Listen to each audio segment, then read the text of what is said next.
We got our first hands-on impressions of the Xbox Series X from members of the media, detailing the backwards compatibility, quick resume, and the loading times, and it's all incredibly positive. So much to talk about. Let's get into it.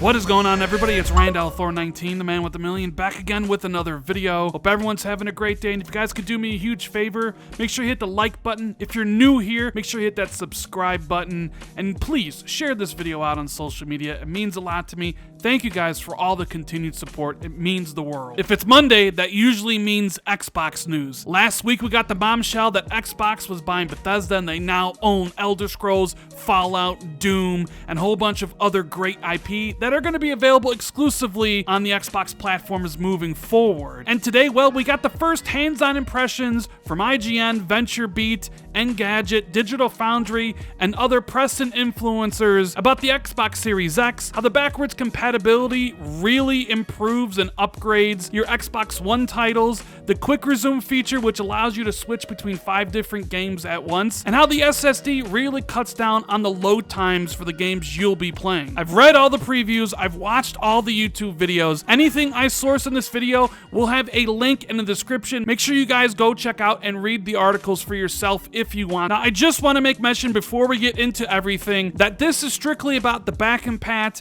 the load times, and the quick resume feature. The press didn't get a chance to play any new Xbox Series X game on the console, and I know that's going to disappoint a lot of people. Everybody's been asking for footage of brand new games running on the new console, and that is going to come in due time. I mean, come on, you can't expect Cyberpunk 2077 or Valhalla, which are launch games, to give previews to the press when they're still busy trying to finish that game for the launch of the Series X. Another thing to point out is that the titles tested by Digital Foundry and VentureBeat were not optimized at all for the Xbox Series X. This is strictly games running via backwards compatibility, and the improvements are significant. And there's one thing that keeps on popping up in every single preview I've read. These journalists, these press, these influencers were so impressed with the Xbox Series X that all of them pretty much said they never want to game on their Xbox One X ever again. We're gonna start off with Jeff Grubb and his thoughts over at VentureBeat. He says the Xbox Series X isn't just great once you're in a game or ready to start something up. Its overall user experience zips around so fast that I've never found myself waiting around for it. This is an unfinished interface, so I'm not supposed to dwell on any of the specific elements, but I can speak to what it's like to use generally.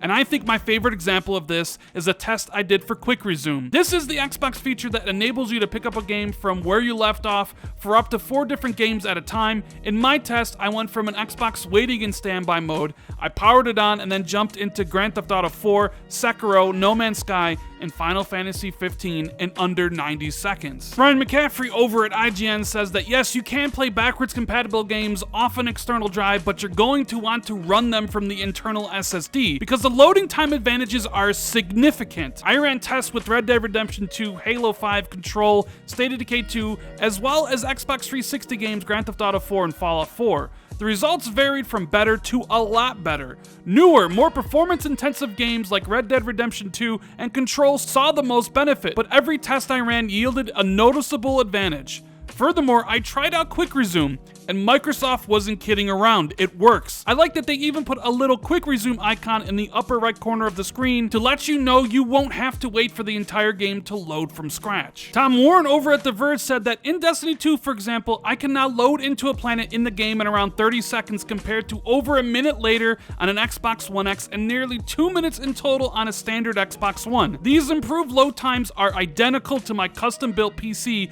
that includes a fast NVMe SSD, and they generally transform how you play the game. You can get more quests and tasks done instead of sitting and looking at a planet loading. Now, Tom also has a little table here where he did some tests between the loading between the Xbox Series X and the X for a selection of games, and you can see here that Call of Duty Warzone loaded in 16 seconds on the Series X and 21 seconds on the One X. Red Dead Redemption 2 was 52 seconds on Series X and a minute 35 on the One X. The Outer Worlds loaded in 6 seconds in the Series X and 27 seconds on the One X. Evil Within 2, 33 seconds to 43 seconds. Sea of Thieves, a staggering 20 seconds to 1 minute and 21 seconds. Warframe, 25 seconds to a staggering 1 minute and 31 seconds. You guys can see the chart here. What this pretty much means is that the SSD is going to cut load times, so you won't be waiting around as much. And I've seen some people say that this really isn't impressive, but you have to keep in mind that the developers did no work for any of this. The Series X is just naturally going to load games faster, and if that game has an unlocked frame rate, it's going to boost it up to 60 frames per second. Over at Engadget, they said, in my experience, backwards compatible games on the Series X load 3 to 4 times faster than their Xbox One counterparts. Take Remedy's Control, for example. Booting up a scene on the Xbox One takes 30 to 38 seconds, while the same scene on Series X consistently takes just 9 seconds, 10 seconds at the most. This ratio rings true for most games I've tested, and it significantly changed the way I interact with the new console overall. Whenever I die or fast travel in most console-bound AAA games, I automatically drop the controller while waiting for a new scene to load, knowing it'll take enough time to give my fingers a break. Or I'll grab a fresh drink or reach for my phone and scroll through Reddit while the loading bar creeps across the bottom of the screen. With the Series X, there's no time for this nonsense. When a fail state pops up, my hands will instinctually fall to my lap, but almost immediately the game is ready for another round. So while every outlet talked about the advantages of quick resume and how loading times were improved, not every outlet went in depth about how frame rates were improved in the back compat games, except for really Digital Foundry and Jeff Grubb over at VentureBeat. VentureBeat tested 3 games, one of them being Sekiro, which on the Xbox One X runs at about an average of 37 frames. It's unlocked on that console, so when it was tested on the Xbox Series X, it can go all the way up to 60 and kind of sat around 60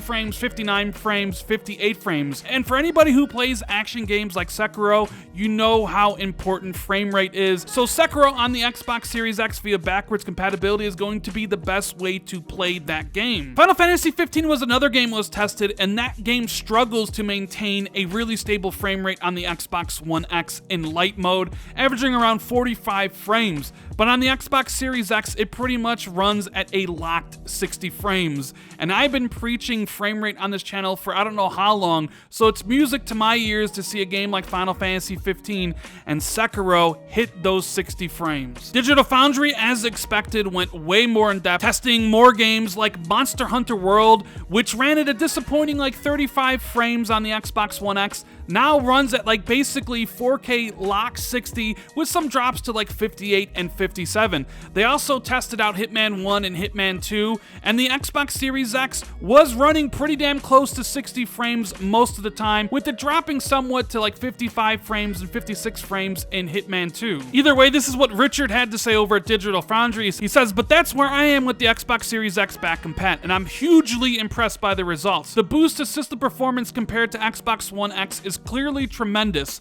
and I'm liking Microsoft's commitment to the Xbox library and putting so much resource into producing results like the ones I've detailed today. Right now, I think the Series X back compat delivers circa 2 times the GPU power, limited perhaps a touch by memory bandwidth, and offers what amounts to a bottomless pit of CPU resources to the point where I don't feel I hit processor limits at all during my tests. The fact that Microsoft is talking about 4-time resolution multipliers and double frame rate upgrades says to me that the firm knows there's something special here, and I really want to see these features deployed as broadly as possible. The dream would be to see frame rate unlocking as a system level feature, just as auto HDR is. Another thing we do have to talk about here is storage space. We know that Microsoft is selling that Seagate expansion SSD card for around $220, which will give you an extra terabyte of space. But until today, we didn't actually know how much usable space the 1 terabyte internal hard drive will give us on the Series X. And Ryan McCaffrey says this about it. He says, let's talk about storage next. It's no secret that the game installation sizes are only getting larger, and monthly ISP bandwidth caps are a concern for many gamers.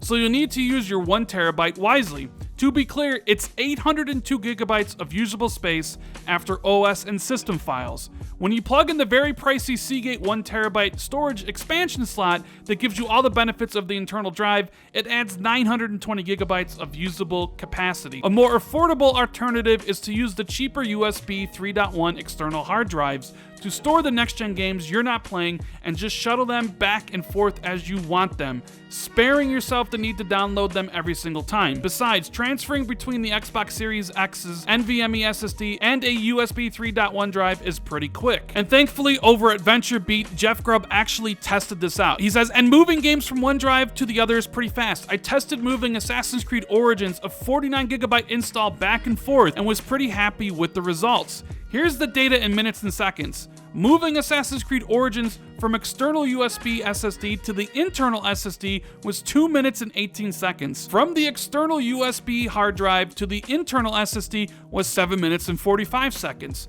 From the internal SSD to an external SSD was 4 minutes and 30 seconds. And from internal SSD to external hard drive, 10 minutes and 36 seconds. So regardless of whether you're using a USB hard drive or a USB SSD, you'll likely get better results than re-downloading the game each time you need it, but an external SSD makes a huge difference. Another thing that was clearly evident is that the Xbox Series X is a very quiet console. Sam over at Ars Technica says that, I'll conclude this preview with the best news to come out of this venting weirdness. Series X so far is the quietest Xbox I've ever tested. Back Compat software runs the Series X to a high enough level to activate the fans and unleash noticeable heat dissipation, but I can barely hear it, even while spending hours in a current-gen open-world ROMs like Destiny 2 and Red Dead Redemption 2. Ryan McCaffrey at IGN says, this thing is quiet. It's almost inaudible when it's idle, and in Red Dead Redemption 2, for instance, it's still pretty quiet. Much more so than the Xbox One X, which gets noticeably louder under full GPU load. However, both critics note that performance could change when it comes to testing next-gen games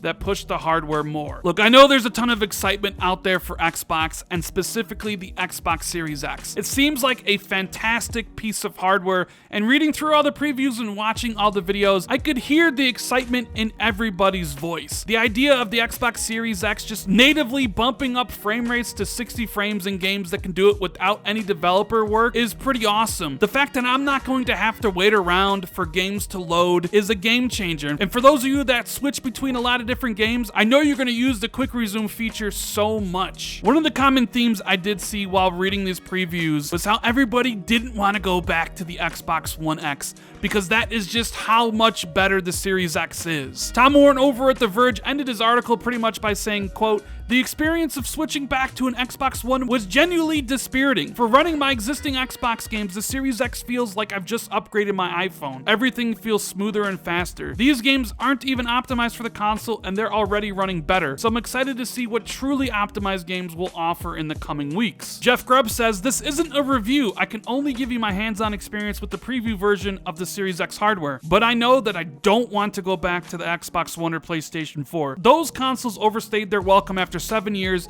in a way that even the 360 and PlayStation 3 hadn't after 8 years. And Ryan McCaffrey ended his preview by saying, in conclusion, though I'm still waiting to play a proper next-gen game that takes full advantage of the Xbox Series X, stay tuned for coverage on that. It's clear that your back catalog will get a boost from the new console regardless of whether or not your favorite game has received any specific Xbox Series X optimizations. In fact, the SSD spoils you pretty quickly. I already never want to see my Xbox One X ever again. And that's the takeaway from all this, guys. The Xbox Series X is a beast, and these guys don't want to go back to the Xbox One X. Doubling frame rate, reduced load times, quick changing between a whole bunch of different games sounds amazing, and the fact that developers don't have to do anything for us to receive these advantages is even better, and I can't wait to see what the press and influencers say when they actually get hands-on with new games built for the Series X. Anyways, guys, let me know what you think about this in the comments below, and if you enjoyed the video, make sure you hit the like and subscribe button. Share this out on social media or tell a friend about the channel. If you want to be notified right away whenever I drop a new video, hit that notification bell. If you want to support the channel even further, you can hit the join button where you get access